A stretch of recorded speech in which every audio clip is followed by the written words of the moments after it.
بسم الله الرحمن الرحيم. ألف لام را. كتاب أحكمت آياته ثم فصلت من لدن حكيم خبير. ألا تعبدوا إلا الله إنني لكم منه نذير وبشير. وأن استغفروا ربكم ثم توبوا إليه يمتعكم متاعا حسنا إلى أجل مسمى ويؤت كل ذي فضل فضله وإن تولوا فإني أخاف عليكم عذاب يوم كبير. إلى الله مرجعكم وهو على كل شيء قدير. ألا إنهم يثنون صدورهم ليستخفوا منه ألا حين يستغشون ثيابهم يعلم ما يسرون وما يعلنون إنه عليم بذات الصدور. وما من دابة في الأرض إلا على الله رزقها ويعلم مستقرها ومستودعها كل في كتاب مبين. وهو الذي خلق السماوات والأرض في 6 أيام وكان عرشه على الماء ليبلوكم أيكم أحسن عملا. ولئن قلت إنكم مبعوثون من بعد الموت ليقولن الذين كفروا إن هذا إلا سحر مبين. ولئن أخرنا عنهم العذاب إلى أمة معدودة ليقولن ما يحبسه ألا يوم يأتيهم ليس مصروفا عنهم وحاق بهم ما كانوا به يستهزئون. ولئن أذقنا الإنسان منا رحمة ثم نزعناها منه إنه ليئوس كفور. ولئن أذقناه نعماء بعد ضراء مسته ليقولن ذهب السيئات عني إنه لفرح فخور. إلا الذين صبروا وعملوا الصالحات أولئك لهم مغفرة وأجر كبير. فلعلك تارك بعض ما يوحى إليك وضائق به صدرك أن يقولوا لولا أنزل عليه كنز أو جاء معه ملك إنما أنت نذير والله على كل شيء وكيل. أم يقولون افتراه قل فأتوا بعشر سور مثله مفتريات وادعوا من استطعتم من دون الله إن كنتم صادقين. فإن لم يستجيبوا لكم فاعلموا أنما أنزل بعلم الله وأن لا إله إلا هو فهل أنتم مسلمون. من كان يريد الحياة الدنيا وزينتها نوفي إليهم أعمالهم فيها وهم فيها لا يبخسون. أولئك الذين ليس لهم في الآخرة إلا النار وحبط ما صنعوا فيها وباطل ما كانوا يعملون. أفمن كان على بينة من ربه ويتلوه شاهد منه ومن قبله كتاب موسى إماما ورحمة أولئك يؤمنون به ومن يكفر به من الأحزاب فالنار موعده فلا تك في مذية منه إنه الحق من ربك ولكن أكثر الناس لا يؤمنون ومن أظلم ممن افترى على الله كذبا أولئك يعرضون على ربهم ويقول الأشهاد هؤلاء الذين كذبوا على ربهم ألا لعنة الله على الظالمين الذين يصدون عن سبيل الله ويبغونها عوجا وهم بالآخرة هم كافرون أولئك لم يكونوا معجزين في الأرض وما كان لهم من دون الله من أولياء يضاعف لهم العذاب ما كانوا يستطيعون السمع وما كانوا يبصرون أولئك الذين خسروا أنفسهم وضل عنهم ما كانوا يفترون لا جرم أنهم في الآخرة هم الأخسرون إن الذين آمنوا وعملوا الصالحات وأخبتوا إلى ربهم أولئك أصحاب الجنة هم فيها خالدون مثل الفريقين كالأعمى والأصم والبصير والسميع هل يستويان مثلا أفلا تذكرون ولقد أرسلنا نوحا إلى قومه إني لكم نذير مبين ألا تعبدوا إلا الله إني أخاف عليكم عذاب يوم أليم فقال الملأ الذين كفروا من قومه ما نراك إلا بشرا مثلنا وما نراك اتبعك إلا الذين هم أراذلنا بادي الرأي وما نرى لكم علينا من فضل بل نظنكم كاذبين قال يا قوم أرأيتم إن كنت على بينة من ربي وآتاني رحمة من عنده فعميت عليكم أنلزمكموها وأنتم لها كارهون ويا قوم لا أسألكم عليه مالا إن أجري إلا على الله وما أنا بطارد الذين آمنوا إنهم ملاقو ربهم ولكني أراكم قوما تجهلون ويا قوم من ينصرني من الله إن طردتهم أفلا تذكرون ولا أقول لكم عندي خزائن الله ولا أعلم الغيب ولا أقول إني ملك ولا أقول للذين تزدري أعينكم لن يؤتيهم الله خيرا الله أعلم بما في أنفسهم إني إذا لمن الظالمين قالوا يا نوح قد جادلتنا فأكثرت جدالنا فأتنا بما تعدنا إن كنت من الصادقين قال إنما يأتيكم به الله إن شاء وما أنتم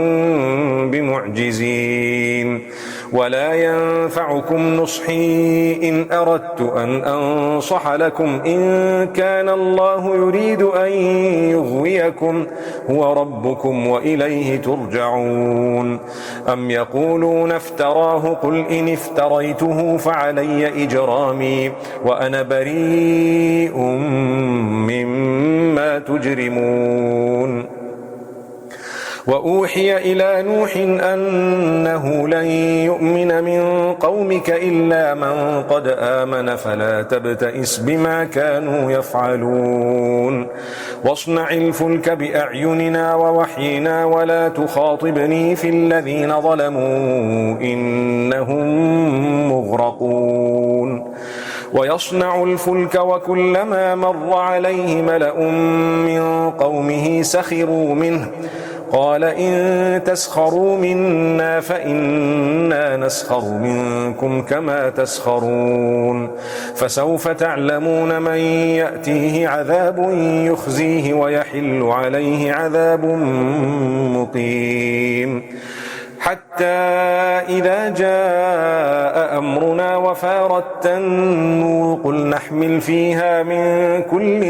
زوجين اثنين وأهلك إلا من سبق عليه القول ومن آمن وما آمن معه إلا قليل وقال اركبوا فيها بسم الله مجريها ومرساها إن ربي لغفور رحيم وهي تجري بهم في موج كالجبال ونادى نوح ابنه وكان في معزل يا بني اركب معنا ولا تكن مع الكافرين قال سآوي إلى جبل يعصمني من الماء قال لا عاصم اليوم من أمر الله إلا من رحم وحال بينهما الموج فكان من المغرقين وقيل يا أرض ابلعي ماءك ويا سماء أقلعي وغيض الماء وقضي الأمر واستوت على الجودي وقيل بعدا للقوم الظالمين ونادى نوح ربه فقال رب إن ابني من أهلي وإن وعدك الحق وأنت أحكم الحاكمين قال يا نوح إنه ليس من أهلك إنه عمل غير صالح فلا تسألني ما ليس لك به علم إني أعظك أن تكون من الجاهلين قال رب إني أعوذ بك أن أسألك ما ليس لي به علم وإلا تغفر لي وترحمني أكن من الخاسرين قيل يا نوح اهبط بسلام منا وبركات عليك وعلى ممن معك وأمم سنمتعهم ثم يمسهم منا عذاب أليم تلك من أنباء الغيب نوحيها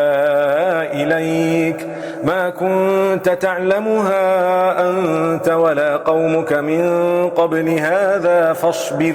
إن العاقبة للمتقين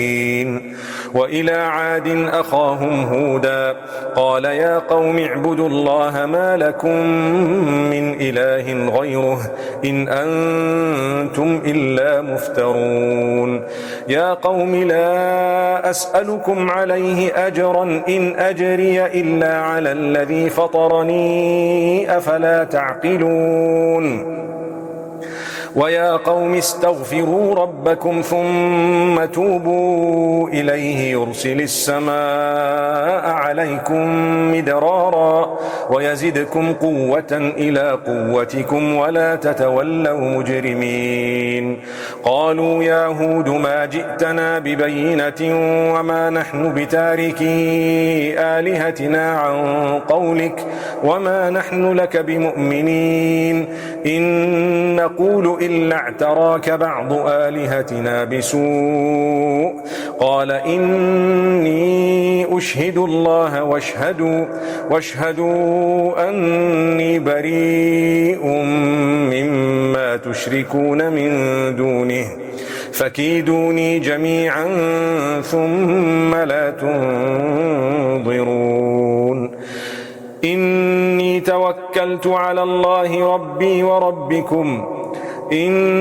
توكلت على الله ربي وربكم ما من دابة إلا هو آخذ بناصيتها إن ربي على صراط مستقيم فإن تولوا فقد أبلغتكم ما أرسلت به إليكم ويستخلف ربي قوما غيركم ولا تضرونه شيئا إن ربي على كل شيء حفيظ. ولما جاء أمرنا نجينا هودا والذين آمنوا معه برحمة منا ونجيناهم من عذاب غليظ. وتلك عاد جحدوا بآيات ربهم وعصوا رسله واتبعوا أمر كل جبار عنيد. وأتبعوا في هذه الدنيا لعنة ويوم القيامة ألا إن عادا كفروا ربهم ألا بعدا لعاد قوم هود. وإلى ثمود أخاهم صالحا قال يا قوم اعبدوا الله ما لكم من إله غيره هو أنشأكم من الأرض واستعمركم فيها فاستغفروه ثم توبوا إليه إن ربي قريب مجيب. قالوا يا صالح قد كنت فينا مرجوا قبل هذا أتنهانا أن نعبد ما يعبد آباؤنا وإننا لفي شك مما تدعونا إليه مريب. قال يا قوم أرأيتم إن كنت على بينة من ربي وآتاني منه رحمة فمن ينصرني من الله إن عصيته فما تزيدونني غير تخسير. ويا قوم هذه ناقة الله لكم آية فذروها تأكل في أرض الله ولا تمسوها بسوء فيأخذكم عذاب قريب. فعقروها فقال تمتعوا في داركم 3 أيام ذلك وعد غير مكذوب. فلما جاء أمرنا نجينا صالحا والذين آمنوا معه برحمة منا ومن خزي يومئذ إن ربك هو القوي العزيز. وأخذ الذين ظلموا الصيحة فأصبحوا في ديارهم جاثمين كأن لم يغنوا فيها ألا إن ثمود كفروا ربهم ألا بعدا لثمود. ولقد جاءت رسلنا إبراهيم بالبشرى قالوا سلاما قال سلام فما لبث أن جاء بعجل حنيذ. فلما رأى أيديهم لا تصل إليه نكرهم وأوجس منهم خيفة قالوا لا تخف إنا أرسلنا إلى قوم لوط وامرأته قائمة فضحكت فبشرناها بإسحاق ومن وراء إسحاق يعقوب. قالت يا ويلتى أألد وأنا عجوز وهذا بعلي شيخا إن هذا لشيء عجيب. قالوا أتعجبين من أمر الله رحمة الله وبركاته عليكم أهل البيت إنه حميد مجيد. فلما ذهب عن إبراهيم الروع وجاءته البشرى يجادلنا في قوم لوط إن إبراهيم لحليم أواه منيب. يا إبراهيم أعرض عن هذا إنه قد جاء أمر ربك وإنهم آتيهم عذاب غير مردود. ولما جاءت رسلنا لوطا سيء بهم وضاق بهم ذرعا وقال هذا يوم عصيب. وجاءه قومه يهرعون إليه ومن قبل كانوا يعملون السيئات قال يا قوم هؤلاء بناتي هن أطهر لكم فاتقوا الله ولا تخزون في ضيفي أليس منكم رجل رشيد قالوا لقد علمت ما لنا في بناتك من حق وإنك لتعلم ما نريد قال لو أن لي بكم قوة أو آوي إلى ركن شديد قالوا يا لوط إنا رسل ربك لن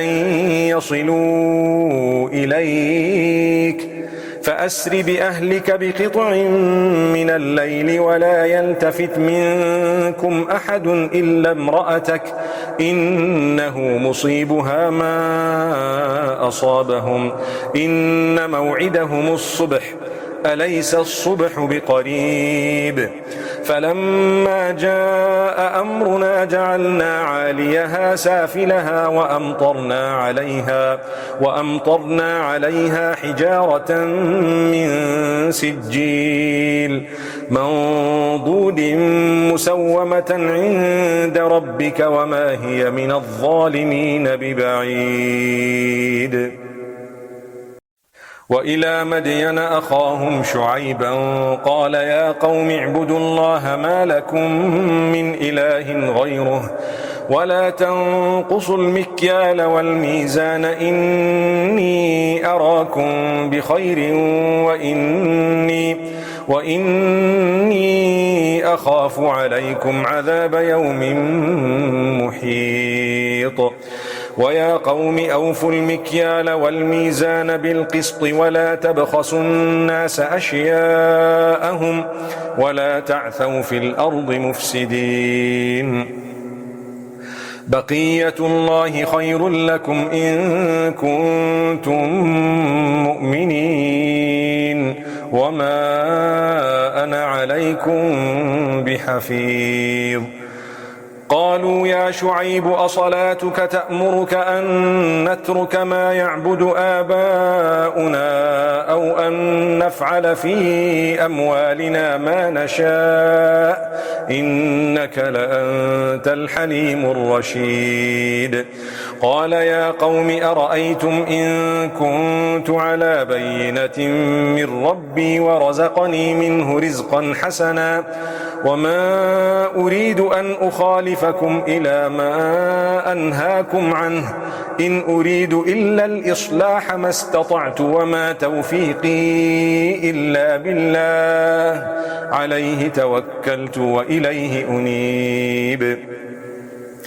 ويا قوم لا يجرمنكم شقاقي أن يصيبكم مثل ما أصاب قوم نوح أو قوم هود أو قوم صالح وما قوم لوط منكم ببعيد واستغفروا ربكم ثم توبوا إليه إن ربي رحيم ودود قالوا يا شعيب ما نفقه كثيرا مما تقول وإنا لنراك فينا ضعيفا ولولا رهطك لرجمناك وما أنت علينا بعزيز قال يا قوم أرهطي أعز عليكم من الله واتخذتموه وراءكم ظهريا إن ربي بما تعملون محيط ويا قوم اعملوا على مكانتكم إني عامل سوف تعلمون من يأتيه عذاب يخزيه ومن هو كاذب وارتقبوا إني معكم رقيب ولما جاء أمرنا نجينا شعيبا والذين آمنوا معه برحمة منا وأخذت الذين ظلموا الصيحة فأصبحوا في ديارهم جاثمين كأن لم يغنوا فيها ألا بعدا لمدين كما بعدت ثمود ولقد أرسلنا موسى بآياتنا وسلطان مبين إلى فرعون وملئه فاتبعوا أمر فرعون وما أمر فرعون برشيد يقدم قومه يوم القيامة فأوردهم النار وبئس الورد المورود وأتبعوا في هذه لعنة ويوم القيامة بئس الرفد المرفود ذلك من أنباء القرى نقصه عليك منها قائم وحصيد وما ظلمناهم ولكن ظلموا أنفسهم فما أغنت عنهم آلهتهم التي يدعون من دون الله من شيء لما جاء أمر ربك وما زادوهم غير تتبيب وكذلك أخذ ربك إذا أخذ القرى وهي ظالمة إن أخذه أليم شديد إن في ذلك لآية لمن خاف عذاب الآخرة ذلك يوم مجموع له الناس وذلك يوم مشهود وما نؤخره إلا لأجل معدود يوم يأتي لا تكلم نفس إلا بإذنه فمنهم شقي وسعيد فأما الذين شقوا ففي النار لهم فيها زفير وشهيق خالدين فيها ما دامت السماوات والأرض إلا ما شاء ربك إن ربك فعال لما يريد وأما الذين سعدوا ففي الجنة خالدين فيها ما دامت السماوات والأرض إلا ما شاء ربك عطاء غير مجذوذ فلا تك في مرية مما يعبد هؤلاء ما يعبدون إلا كما يعبد آباؤهم من قبل وإنا لموفوهم نصيبهم غير منقوص ولقد آتينا موسى الكتاب فاختلف فيه ولولا كلمة سبقت من ربك لقضي بينهم وإنهم لفي شك منه مريب وإن كلا لما ليوفينهم ربك أعمالهم إنه بما يعملون خبير فاستقم كما أمرت ومن تاب معك ولا تطغوا إنه بما تعملون بصير ولا تركنوا إلى الذين ظلموا فتمسكم النار وما لكم من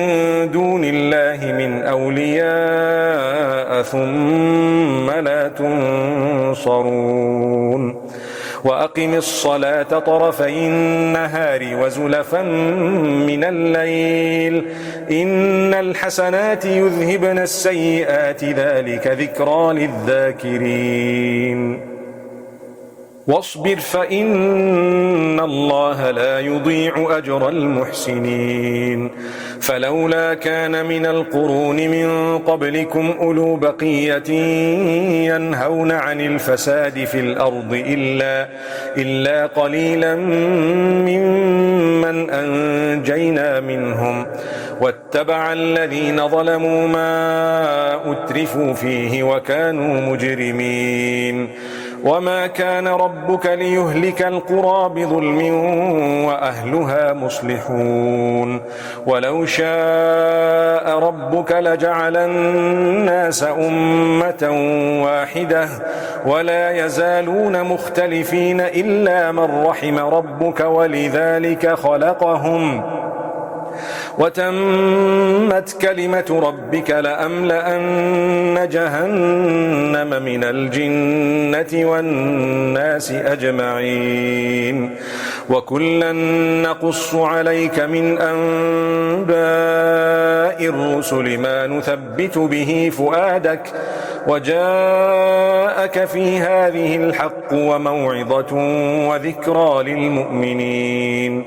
وقل للذين لا يؤمنون اعملوا على مكانتكم إنا عاملون وانتظروا إنا منتظرون ولله غيب السماوات والأرض وإليه يرجع الأمر كله فاعبده وتوكل عليه وما ربك بغافل عما تعملون